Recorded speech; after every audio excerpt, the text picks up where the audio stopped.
esportes, chegamos, o Sport Center está no ar a partir de agora, repercutindo, adivinha o quê? Adivinha. É a festa do Flamengo, sim. Ah, o quê? A festa que ainda não terminou? Não, a festa que está para começar. Mas essa aí, ó, tá apreensiva. Não, essa tá um ambiente de tensão. Podemos ver aqui o ambiente de tensão, de expectativa, porque faltam aí pouco mais de 2 minutos pro rubro-negro comemorar mais um título nesse final de semana, o título de campeão brasileiro. Tudo bem, Fábio? Olha, ótimo, bem na apresentação, né? Aí, ó, já tem a comemoração aí, sabe por quê? Tem a comemoração dos flamenguistas. Porque tem gol do Grêmio, a vitória do Grêmio no Palmeiras, no Allianz Parque, 2-1. Então o Grêmio agora, falta 1 minuto e 30 para acabar o jogo por lá, mas o Grêmio faz o segundo gol. O Palmeiras precisaria fazer 2 gols em 1 minuto, como o Gabigol não tá em campo, então a gente sabe que isso não vai acontecer.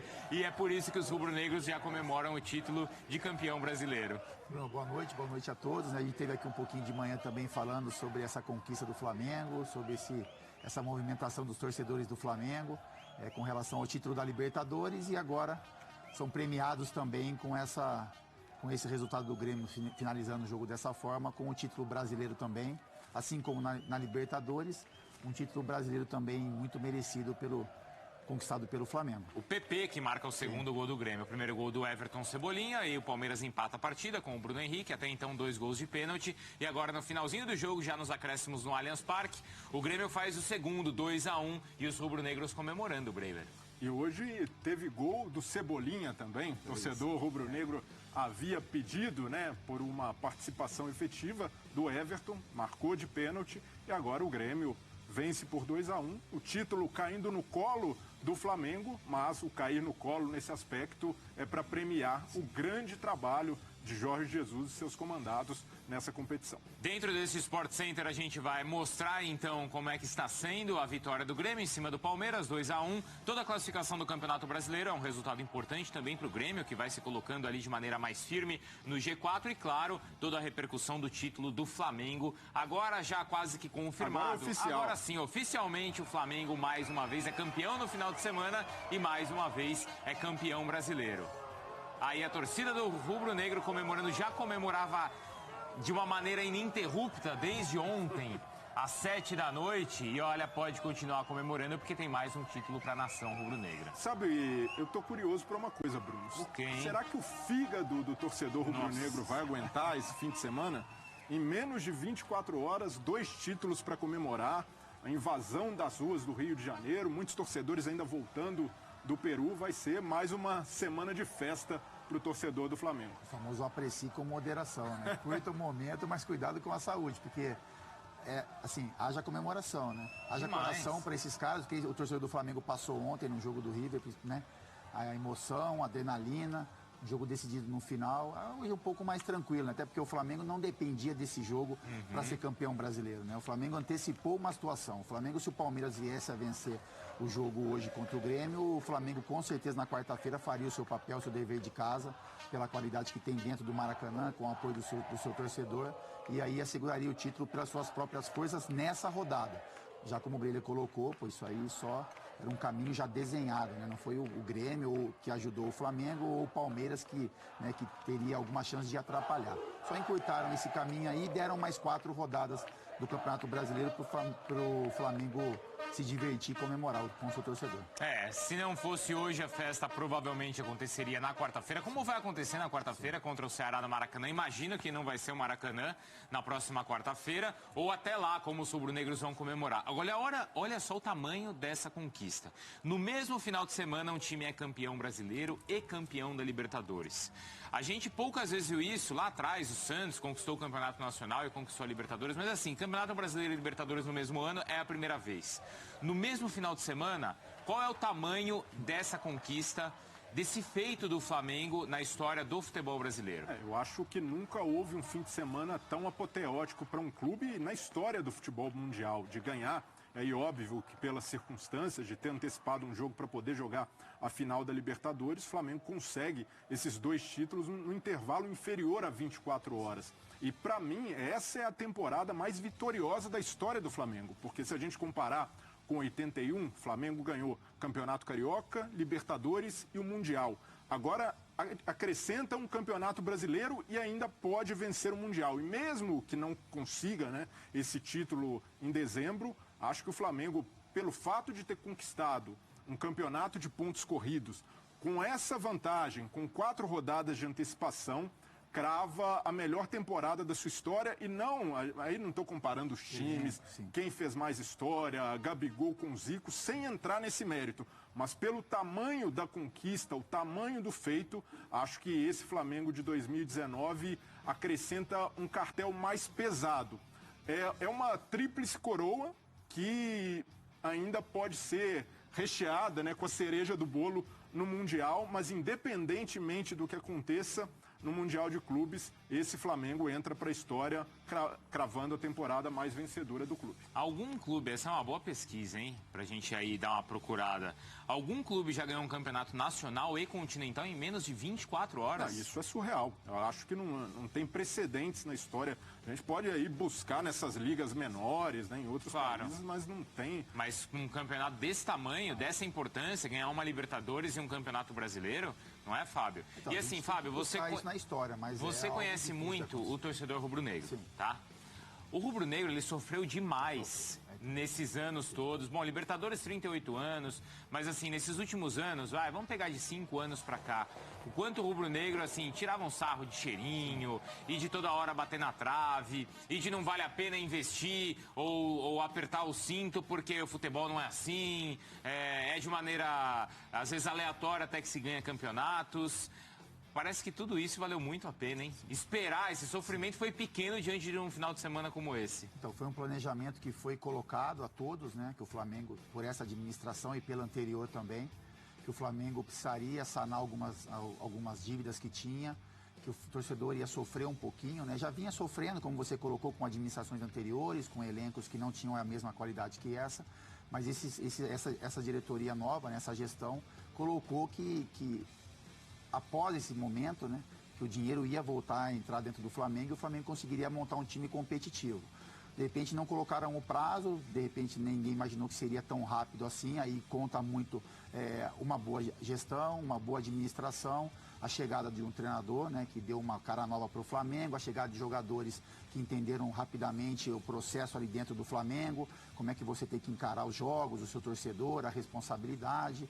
Então, assim, a única colocação é que esses 2 títulos poderiam acontecer em anos anteriores, né? O futebol pode proporcionar isso. Mas eu acho que para o Flamengo veio na hora mais correta possível, né? Que você consegue associar uma boa administração, responsabilidade com o clube, né?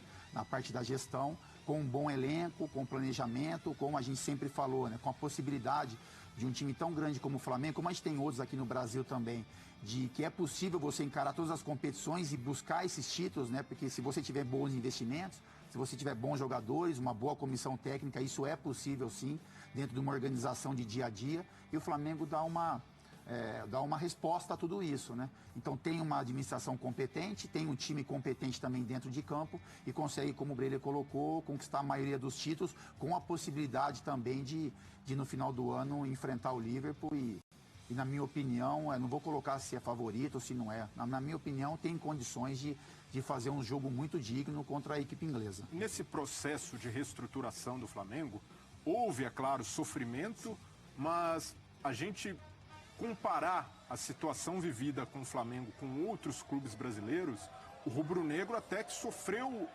pouco, né? Sim, é verdade. E é óbvio que o Flamengo tem uma estrutura, uma dimensão enorme no futebol brasileiro, mas nesse período em que enxugou as contas, em que tinha times medianos, o Flamengo não foi rebaixado, sempre ele conseguiu conquistar algumas coisas. Montou a base para esse elenco.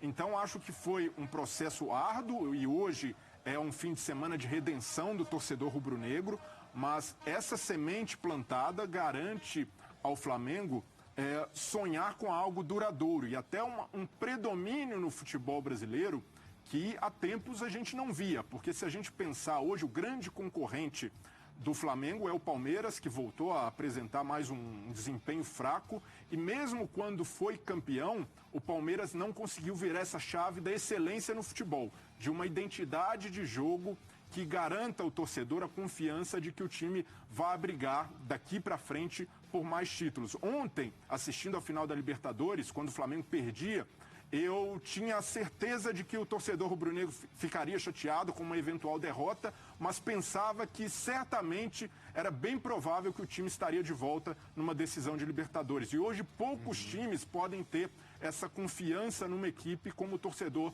rubro-negro tem. Então, e se a gente comparar com a realidade do Rio, então, eu acho que é uma distância ainda maior.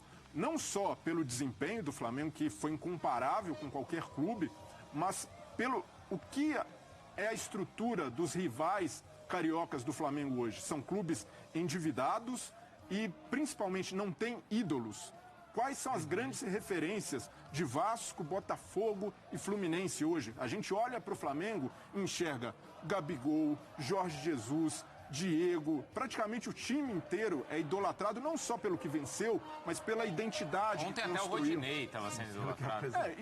Isso é pelo resultado, mas os jogadores que marcaram história vão ficar para sempre. Imagine um pai um pai tricolor, um pai botafoguense, um pai vascaíno, no meio dessa euforia para convencer o filho de que você precisa torcer para um time que não seja o Flamengo no Rio de Janeiro. E esse fator ídolo tem um peso muito grande. Se a gente olhar para os elencos hoje, são o Gatito no Botafogo, um goleiro, o Vasco com o Thales Magno, ainda muito jovem, o Ganso é referência hoje no Fluminense, mas muito longe ainda de ter uma idolatria comparável a algum desses jogadores do Flamengo. Então acho que o indício indica não só a confirmação da supremacia no Rio de Janeiro, mas ampliar esse retrospecto, esse poder de favoritismo nas competições nacionais, porque seus rivais ainda estão aquém no nível de futebol apresentado que o Jorge Jesus conseguiu entregar para esse Flamengo. O Flamengo ele tem rival no Rio de Janeiro, rivais históricos, não rivais competitivos hoje,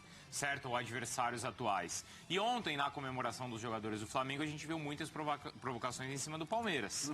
E você mesmo citava aqui, ou tem sido assim, de 2016 para cá, a disputa entre os dois. É hoje a maior rivalidade do futebol nacional? Nacional?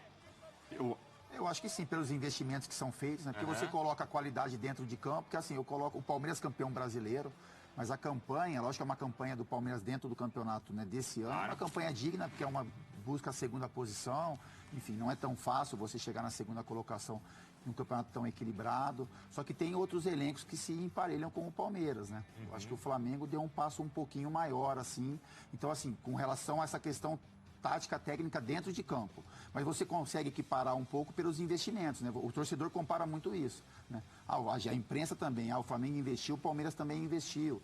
O Palmeiras tem um elenco melhor, mas o Flamengo tem um 11 melhor. Então existem essas comparações. Mas eu acho que dentro de campo, eu acho que o que foi apresentado, esse time do Flamengo com o Jorge Jesus, com esses jogadores que chegaram aí, né? O Rafinha, o Felipe, o Mário, o Gerson, quando essa estrutura foi montada, ela é uma estrutura que leva uma vantagem em cima desse time principal do Palmeiras, na minha opinião. Vamos dar uma olhada já em uma comparação do Palmeiras de 2018 com o Flamengo de 2019 e também a provocação aí dos jogadores do Flamengo em cima dos palmeirenses. Vamos dar uma olhada.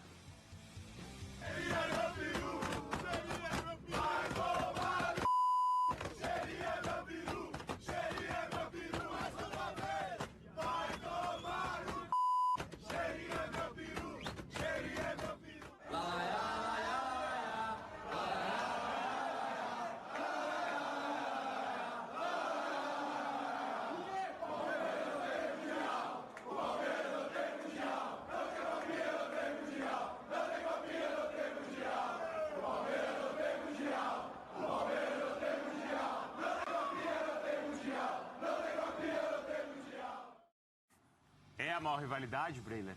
É a maior rivalidade e isso indica, né? É um indício mostra que o elenco do Flamengo não lembrou do Vasco e olha que tiveram um jogo acirradíssimo no último clássico, não lembrou do Botafogo nem do Fluminense. Foi do Palmeiras. É óbvio que é um troco pela provocação do ano passado. Não, mas da mesma maneira como no ano passado, os palmeirenses, claro, lembraram ali de corintianos, de São Paulinos, mas assim, focaram a comemoração, a repercussão foi em cima da provocação do Flamengo. E agora tem o troco. O que essas duas provocações mostram dessa rivalidade nacional? Não, e é natural que isso exista, né? Uma rivalidade momentânea no cenário nacional, mas hoje, se a gente comparar Flamengo com o Palmeiras em termos de estrutura, são muito parelhos. Mas o Flamengo conseguiu, com a chegada do Jorge Jesus, dar essa virada no futebol, e isso talvez sirva de um indicativo para o Palmeiras do que precisa mudar. Porque hoje, para o ano que vem, a estrutura já está definida e talvez, num cenário hipotético e improvável nesse momento de que o Jorge Jesus não permaneça no comando, eu tenho certeza que a diretoria do Flamengo vai se esforçar para manter essa identidade de um futebol ofensivo, envolvente, em que o time seja protagonista e não o que vinha sendo praticado até o começo da temporada, que foi uma escolha equivocada naquele momento, né, de tentar dar um choque no vestiário e não uma mudança de filosofia no futebol. A diretoria do Flamengo acertou, óbvio que também por contratações pontuais e contratações de gala, né, como Felipe Luiz, Rafinha, Gerson, incorporações que fizeram o time mudar de patamar, mas eu acredito a essa mudança e essa vantagem do Palmeiras hoje, porque pelo desempenho, a vantagem enorme de pontos na tabela de classificação e o que foi o jogo entre as duas equipes no primeiro turno no Maracanã, o domínio do Flamengo, o Palmeiras vai precisar correr atrás e tentar uma nova filosofia de futebol que faça com que essa disputa seja palpável no campo. Hoje, ela está ali em termos de estrutura, de poderio financeiro, mas no campo, o Flamengo está bem distante do Palmeiras. Eu só quero lembrar aos nobres amigos e colegas que no próximo domingo, às 4 horas da tarde, tem Palmeiras e Flamengo. Olha só, hein? A gente está nesse clima aí de tanta provocação, dos palmeirenses desiludidos com o que acontece, dos rubro-negros comemorando tanto. E no domingo que vem, às 4 horas da tarde, tem um Palmeiras e Flamengo no Allianz Parque.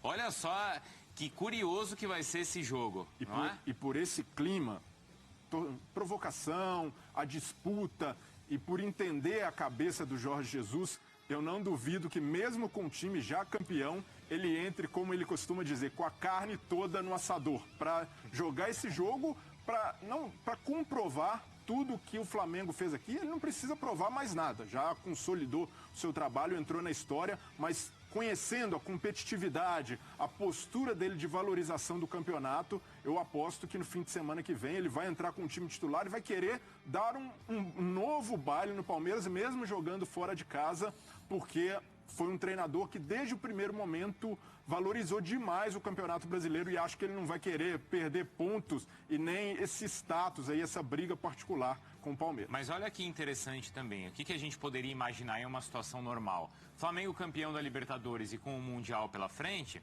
você pode tirar o pé do Campeonato Brasileiro. Quem não vai querer jogar quarta-feira com o Maracanã lotado contra o Ceará, Fábio? Então, se eu sou jogador, eu quero jogar. É. E depois, contra o Palmeiras... Contra o Palmeiras, todo mundo vai querer estar com o pé embaixo aí nessa partida. Ou você acha que não? Alguém... Eu acho assim, eu acho que na quarta-feira, eu acho que a maioria dos jogadores vão querer estar presentes. Tá. Eu acho que o Jesus pode até pensar em algumas mudanças, mas aí você vai ter os caras no banco, por exemplo. Então, tudo bem, vocês querem estar junto, mas eu vou, né, tem a viagem, tem né, o jogo foi muito pegado em Lima.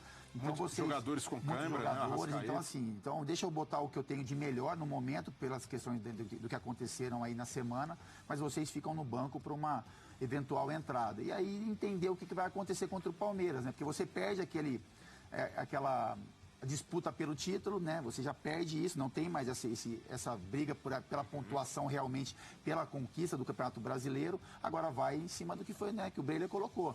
É assim, o Flamengo vai querer entrar no jogo para mostrar para o Palmeiras que realmente é superior. O Flamengo vai querer segurar um pouquinho também agora alguns jogadores para dar essa carga aí, né, para que eles estejam no Mundial em condições assim 100% para enfrentar a competição. Então, assim, o planejamento ele foi perfeito, né?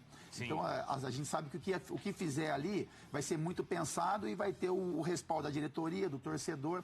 O torcedor já conseguiu o que ele queria. Era o título da Libertadores e o título brasileiro com antecipação, né? O Flamengo fez por merecer isso. Então, se o Jesus resolver tirar o pé agora nesses 4 jogos já é uma outra questão, né? Sim. A gente brigava por treinadores que tiravam o pé na briga pela competição. Agora o cara tirar o pé, campeão brasileiro, para preservar alguns jogadores, enfim, aí vai de uma conversa com o elenco. Mas aí, assim, não é nenhuma surpresa, não é nada de errado. Ele já conseguiu o seu objetivo e com antecedência, e é muito difícil, né? Até isso é uma questão também que não é fácil no Campeonato Brasileiro você ser campeão com tantas rodadas de antecedência, porque são 4 rodadas, né? São muitos pontos em disputa ainda. Mas o Flamengo fez por merecer, conseguiu. Agora, o que o Jesus vai fazer é uma questão de planejamento, já não mais pelo fim do brasileiro. Eu acho que é pela condição dessa qualidade que os jogadores cheguem na competição para o Mundial.